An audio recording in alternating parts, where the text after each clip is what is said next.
Hey guys, welcome back.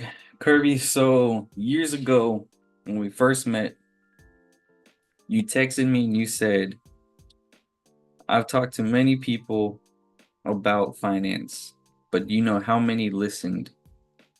And I'm like, okay, he's got a couple others like me. And you said I was the only one. I was like, wow. How hard is it today, or how many people have you talked to past that time that still don't listen? Because that is mind blowing to me. Hundreds, thousands, literally thousands of people, man. It's shame.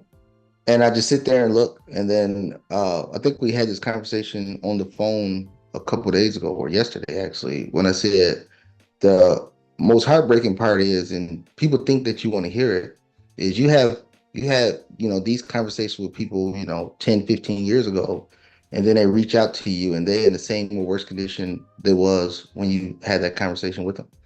And then they say, "Oh man, I wish I would have listened." That don't make me feel good at all. What it does is it pisses me off at myself because now I'm wondering what else could I did at that time to convince them to change. And that's the most heartbreaking thing ever because you sitting there having conversations, a lot of times it's people that you're very close to. It can be siblings, it can be cousins, it can be best friends, it can be people you don't went to war with that you know that they would give up their life for you. And now they're in these situations because they just didn't want to change their habits. And it's very disheartening to me. I'm like, oh, every time somebody say it, I'm just like, and then I'm hoping they say the next words, which is rarely ever said. I'm about to start today. They don't say it. What they think is, okay, man, now you're too far gone, and there's no way I can catch up to where you're at. How about get to half of where I'm at? How about get to a quarter of where I'm at? It's still better than the situation you was in that you're in currently. But they never come back and say, all right, I'm gonna start today. Or like the previous video, they'd be like, all right, yeah, as soon as I get my tax returns, I'm gonna start. And they never start.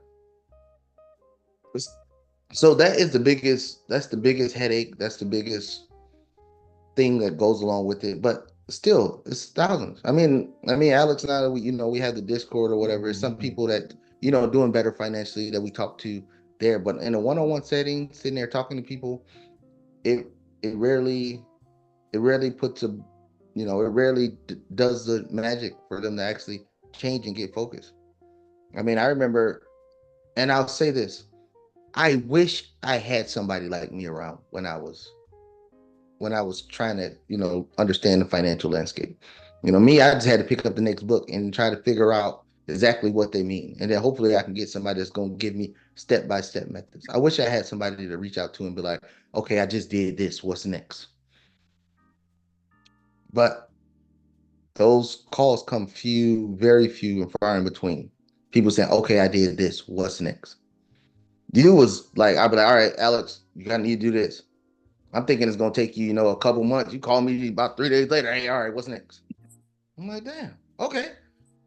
But those conversations don't happen. You. I sit there and I tell people. I never tell people that they should, besides you, that they should stop celebrating holidays. I tell them I don't because it's just a big cost, a big expense. But then they just think I done went off the rails because I don't. It don't affect their pockets at all because I don't celebrate them. They think that oh no no no, just that's too extreme. But I don't tell people, oh no, you shouldn't do that.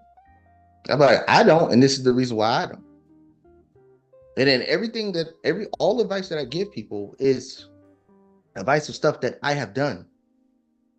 Not, oh yeah, you should do this. Have you ever did it? Nope. I'm not going to tell people stuff that I haven't done. I haven't studied, I haven't researched.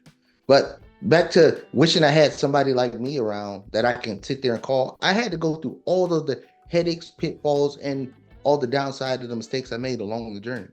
And I had to figure it out to get there.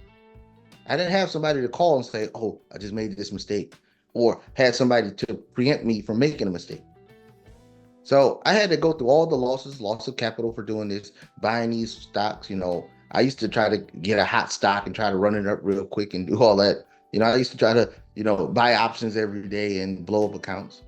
I didn't have nobody to say, "Oh, stop doing it." By the time I was well versed and I didn't paid all the stupid tax in the world to get to here. That's when you start seeing, a lot of YouTube videos. I always say I'm a dinosaur. I'm way older, so I didn't have these avenues. And it's still people that's out there on YouTube that I'll listen to. And it has helped me prevent some mistakes. But just having access to somebody who you can call up anytime, 24 hours a day, 7 days a week. Because people, trust me, 24 hours, seven, it's a call. If it's a question in the Discord, I'm going to reply to it, no matter what time. If you reach out to me to talk about finance, I'm going to take the call 24/7. That's who I am. But do people take advantage of that? No. People will be like, "Oh well, yeah, I gotta go take the kids to the theme park, so I'll get back to you." Then they'll call me like a month later. "Oh yeah, life happened." No, I don't know life happened. If financial success is your main objective, then nothing else should be more important. I mean, I understand you got to feed the kids and all that stuff, but theme parks, oh, we got to go out to dinner and all that. These are the things that's taking you away from the financial success. So those are the true stories before, since, and after we had that conversation. Yeah, it is disheartening. It's, I mean, I still am inclined to want to, help people that have questions and such. And most cases, like, I don't know if it's the same with you. It's like they seem so like thrilled for like the first 1, 2, 3 days, and then after that, it just falls right off. And I think it's just because they see what it actually takes. And I mean, especially when I was starting out in any phase, even in buying the first property, which wasn't too long ago, I was already, about what, 2 years into studying, the stock market, understanding investments, doing the webinars, trying to learn about real estate. I already had knowledge, but then that first property was a new phase for me. And man, you ask Kirby how I was how I was handling that. It was I brutal. like I mean, that was crazy. But like I always have in my mind, if because it's something I want. If I can't accomplish this, I'm not just failing the people trying to help me or the people looking up to me, but I'm failing myself.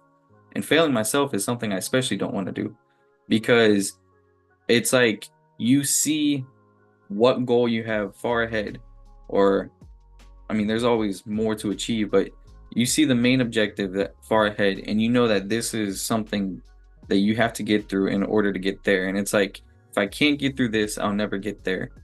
And that's how I view things. Like, if I'm gonna let this stop me, then all my dreams are done. And I know it might sound like dramatic, but it's true. It's like, it's the principle of being able to handle challenges to begin with. If you can't handle this challenge, then you won't be able to handle the next challenge. But if you can handle it, then the next challenge is way easier. And so it's just getting through that. And I see people not even wanting to make that first step, like the first dramatic step, because it has to be dramatic. Like, it has to be totally life changing. And I told you about a friend of mine at work who wanted to get into real estate. She has her own house. She put, I think it was over 30% down. Awesome. Owed like 110 left, but she was living alone. She was able to save, I think she said 300 a month. And I was like, you'll never buy a property saving that. I said, the only way is you sell your house and you maybe buy a duplex, or you move out of your house back with your parents. She's already 30 years old, proud, independent woman, all that. You move out of your house and you rent yours, and you use the capital to then keep investing. And she called me like a week later and she was like, I hate you. I'm renting out my house on February 1st. I was like, damn.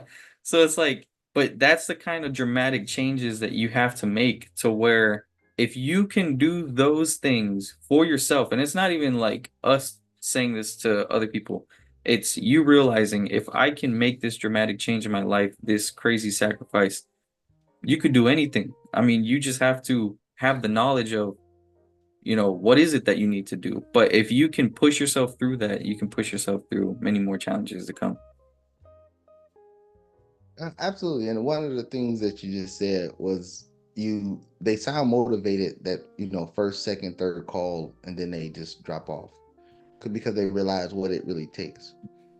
They realize the stuff that they've been seeing on the internet and social media of, oh yeah, I went from zero to $100,000 in a month drop shipping. That that's not the true, process of building wealth. I mean, salute to the people that did do that. They was first movers in that market and they was able to accomplish that. But that market is saturated. So, but again, with those, they still had to have discretionary income or discretionary capital to dispose to make that happen. If you don't have any money at the end of your paycheck, you can't even go off into those fields. Everybody's always looking, oh, how do I get rich with not taking any risk? How do I get rich by just putting money in a savings account? Not gonna happen. Now, if this was the 1980s and you had 10% interest on your savings account, then more power to you. But those days are over. You have to take risks, but it's not risk when you do the work and understand what you're doing. If today I said I'm going to sell everything, and then I'm going to try to get an NBA career. What with no knowledge of what goes into basketball and all that. I watched it as a fan years ago, but I'm old. I'll probably tear ACL if I stepped on the court. But that is the stuff that people try to do. They want no risk involved. Just go ahead and just go do it. But they just think because social media sensationalized it too much. That's why I said in the previous video, people rather be entertained than be informed. Like this channel, we here to inform people of what it takes to get there. And for majority of the people, unless you get lucky and hit the lottery, which ain't gonna happen, you have to go through the process. Do the beginning steps of the process suck? Yes. But the years after you get through the suck, it's a great time. A great time. And that is the hallmark of it. People don't want to do the work. They think, oh, I should be able to go to my 9 to 5 job, making $15 an hour and life should be good. That's the real, that's nowhere near the truth. People think, oh, I'm gonna get Social Security and life gonna be good. Actually, look up how much the average person get paid in Social Security. Then look at the rent rates or mortgage rates or car payment rates or grocery rates or gas rates or any rates that it is now. Explain to me how those people are surviving off Social Security. They're not. But it's just a little work to realize that if I keep this same life of nothing and then I plan to depend on my Social Security, that my life is done. Hopefully somebody I know did something with their life and they let me sleep on their couch or sleep in their spare bedroom. Because everybody got spare bedroom. Maybe I can give them $300 on the rent and they'll be just happy with me just lounging around their house for the next, 15, 20 years until I die. What kind of life is that? That's the life that majority of Americans are going in. But then they want the people who went through the sacrifices, that went through the grind, that did those first, 2 to 5 years of suck, to feel sorry for them, to be like, oh, well, you should help us because you have it. Do you know what it took for me to get here to have it? So because I was willing to sacrifice, I should pay you and take care of you because you was not willing to sacrifice. Make that make sense. Make that make sense. But that's all I have, Alex. Well said. With all that being said, guys, if you have any comments, let us know down below. Don't forget to share, subscribe, like this video, and we will see you guys on the next one.